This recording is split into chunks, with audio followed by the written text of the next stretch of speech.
I'm excited for my raise, I said, trying not to grin too wide. I'd stayed late every night for 6 months, cleaned up the back-end systems, trained 2 interns, fixed the quarterly disaster Mark caused. It was my moment, or so I thought. My boss, Greg, didn't even look up from his coffee. He chuckled. "What raise?" he said flatly. "We gave it to Mark." I blinked. "What?" He turned to HR. They nodded and slid a packet across the glass table. The header read, "Sorry, increase approval, Mark Evans." I felt the blood drain from my face. HR cleared her throat. "You were never on the list." Mark leaned back in his chair with that smug broke club smirk. "Oops," he said, pretending to wheeze. "I meant to tell you." The room fell into a weird silence. Not guilty, just awkward. The kind of silence that happens when people don't see you bleed. Just glitch. I stood up. "I see," I said. I didn't cry. I didn't argue. I walked back to my desk, grabbed my mug, my USB, and the little plant I nurtured through every late-night deadline. No one followed. No one stopped me. I was just gone. But here's what they didn't know. I had been keeping receipts. Every stolen credit, every overlooked report, screenshots, emails, a backup of the codebase Mark claimed he built but didn't. And I wasn't walking out defeated. I was walking out armed. My name is Jenna Lee, and from wherever you're watching this, stay with me because you've never seen revenge served like what I had planned next. 2 weeks passed. No calls, no emails, not even a sorry it didn't work out. I guess they assumed I'd just vanish quietly like every other woman they undervalued and pushed out. But I didn't vanish. I went building. See, while Mark was posting celebratory selfies and Greg was patting himself on the back for promoting leadership loyalty, I was turning my apartment into a war room. I had backups of every code sprint I authored, of voice memos of strategy meetings Mark slept through, screenshots of Slack convos where he literally asked me to reward this so I sound smarter. I also had one more thing, an NDA I never signed. They didn't even think I was important enough for one. That was their first mistake. The second, underestimating my memory. I started drafting a Medium post title, "How I Built a $1 Million Platform While a Mediocre Man Took My Credit and My Raise." But I didn't publish it yet. Not until I gave one final warning. I sent an email directly to Greg. Subject, attribution request. Final chance to make this right. It was short, professional, and terrifying if you knew what I had. Greg replied 3 hours later. His tone was different now. "Let's hop on a call." I declined. No more talks, just action. The next morning, Mark emailed me directly. Speech balloon. "Hey, Jenna. Just wanted to say sorry again. It was never personal. You're great at what you do." I didn't reply. I just attached a zip file of the codebase he claimed as his own. Then BCC'd the CTO of the company that had just acquired our startup in a $12 million deal. That's when the panic began. I saw it unfold on LinkedIn in real time.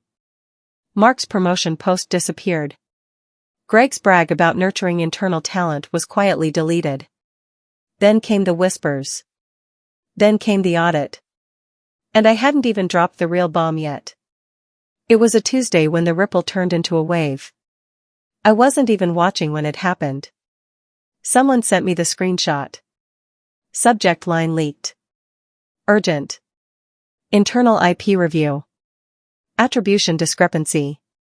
Evans Mark. By Wednesday, he was off the company Slack. By Friday, his LinkedIn headline quietly changed to "Open to Work, Former Product." Except he was never a lead. He was a thief. And now the industry knew. I didn't have to say a word. The CTO's team did the digging. The code review exposed Mark's complete lack of technical authorship. They cross-referenced logs. Found my commits. Found his edits. Turns out, "Oops, I forgot to tell you" doesn't cover intellectual theft, especially not during an acquisition. Meanwhile, Greg tried to save face. He sent me an email. Speech balloon. We'd love to bring you in for a consulting role. Just short term, of course.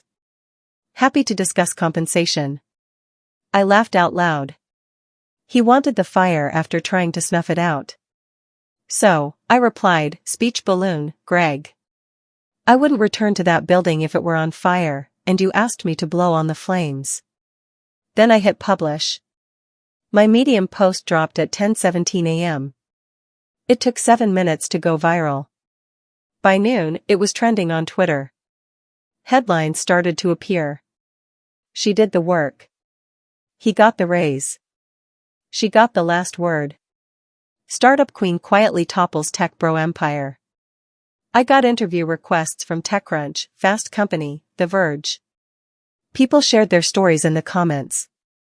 Women, non-binary devs, interns who'd been erased by louder voices. I wasn't just a name anymore. I was a symbol. And Mark, he was a case study in what happens when you mistake silence for weakness. Greg tried to spin it. Said it was a miscommunication, a learning opportunity. But no one bought it because I didn't just pack my desk that day. I took their house of cards with me. 2 weeks after the post blew up, I got the message from Alana Ruiz, CTO at High Tech, a major player. Subject, let's talk. I read your story. I've got a proposal. We met at a quiet cafe in Midtown. She didn't bring a PR person. No legal shield. Just her and a notebook. Respect shows in how people arrive. She slid a folder across the table. Inside a 6-month build contract, full technical lead authority, a blank check for salary, equity on top. I don't want you to come back to tech, she said. I want you to lead where tech's going next. I smiled. Why me? She leaned in. Because you don't just build systems. You expose the ones that are broken. I signed that night. No hesitation, no second thoughts. I was no longer walking into rooms hoping for space. Now I was designing the floor plan. Meanwhile, Mark ghosted the internet. No tweets, no posts, just occasional rumors. He tried freelancing, but every client pulled out once they Googled his name. Greg still holding on to his VP title like a life raft in a tsunami. But no one in tech takes his calls without smirking. He became a cautionary tale in HR seminars. And me, I hired a team. Half of them were women who DM'd me after my article. People with fire, not fame. We launched our first beta within 8 weeks. Secured funding before we even finished our pitch deck. We didn't just build a product, we built culture. No stolen credit, no whisper campaigns, no invisible labor. And on launch day, someone from my old company tried to tag me in a congratulatory LinkedIn post. You know the kind fake support for traction. I replied publicly. Speech balloon. Don't get to celebrate what you tried to silence. It got 14,000 likes in under 2 hours. I wasn't just the girl who left a job. I became the woman who rewrote the whole damn playbook. And they got left behind exactly where they tried to leave me. Her name was Michelle, head of HR from the company I left. The same woman who slid the folder across the table and told me, you were never on a list. She called me from a block number, left a voicemail.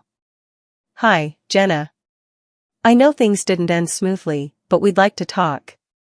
There's been a shift in leadership. Maybe there's a way to rebuild. Rebuild? As if I was the one who knocked it down. I didn't call back, but I did screenshot it. Saved it in a folder labeled They Remember. Later that week, I got invited to speak at a Women in Tech conference keynote main stage 5,000 seats. The intro read, Jenna Lee, founder, engineer, systems breaker, and blueprint creator. I stood under stage lights, heart thudding, and looked out over a sea of women, some fresh grads, some battle-worn vets, and I told them everything. Not just about Mark, but about how it feels to watch your work wear someone else's name. To hear a laugh after you ask for a raise you earned, to be forgotten in meetings, then expected to applaud someone else's win. The room didn't clap right away. they just sat with it. Then came the thunder. A standing ovation that didn't feel like praise. It felt like release. Afterward, a girl no older than 20 approached me. Tears in her eyes, fists clenched. I thought I was crazy. I thought I was alone. I shook her hand. You're not. You never were. You were just quiet. And they built their thrones on that silence. That night, I received another email. This time from Greg, a different tone. Desperate speech balloon. Things have changed. We were wrong. I was wrong. Can we talk? I didn't respond. But I did post a quote the next morning. When the system breaks you, rebuild outside of it. When they erase you, bring your own pages. And when they finally remember your name, make sure it's on the door, not just the invite. It was shared over 30,000 times. I never looked back because I wasn't on their list. I was writing a new one. They started sending care packages, branded mugs, "We miss you" cards, even a handwritten note from their new CEO, who by the way was brought in after I exposed Greg's incompetence. Cute. But I wasn't interested in nostalgia with a bow on top. I wasn't the woman who left that building quietly. I was the one who made silence expensive. Then came the kicker. A mutual connection forwarded me a job listing page facing up Director of Innovation Confidential Company, $320,000 salary, stock options, remote optional. It was my old role, the one they'd mocked me out of, but now I had my fingerprints all over it, the responsibilities, the strategy, the language. I once pitched in that same boardroom. I didn't laugh, I didn't cry. I scheduled a post. It dropped Monday at 9:01 a.m. It's wild to see companies hire for roles they once told you didn't exist. I guess building something valuable always looks obvious in hindsight. Signed, the woman who walked out and built the exit into an empire. No hashtags, no tagging, just truth. Raw, clean, ruthless. And again, it exploded. Comment after comment. This. You built what they feared. Every burned bridge lit your way forward. By noon, Michelle from HR sent one more email. Speech balloon. Jenna, we understand this door may be closed, but if you're ever open to conversation, I replied with one sentence. Speech balloon. I don't revisit places that required my silence to stay comfortable.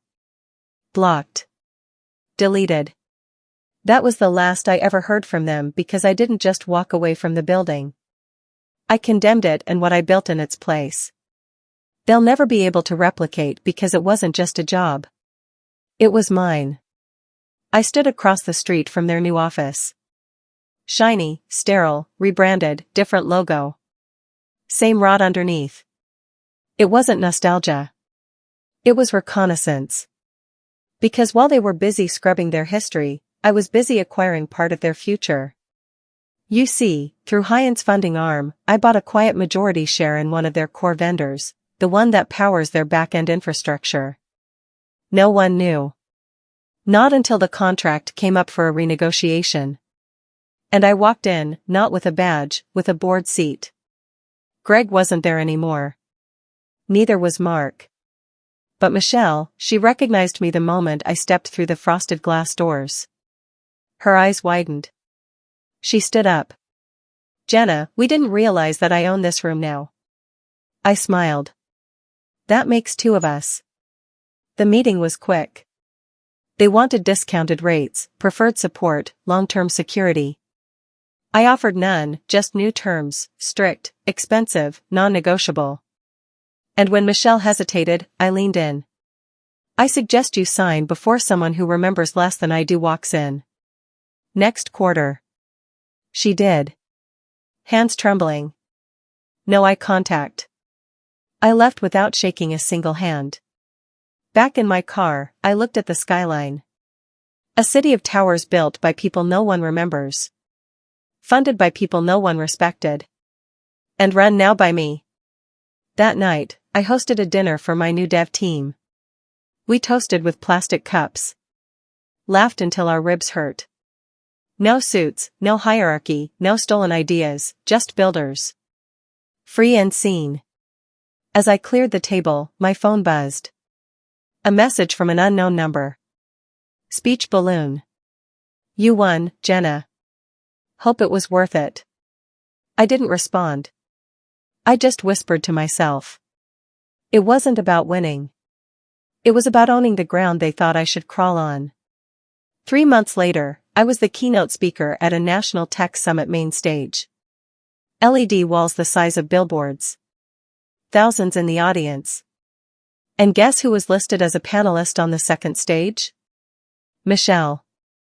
Her title had changed. Organizational culture consultant.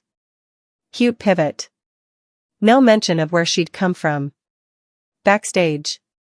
She walked past me, paused, then turned. Jenna, she said, like we were old friends who just lost touch.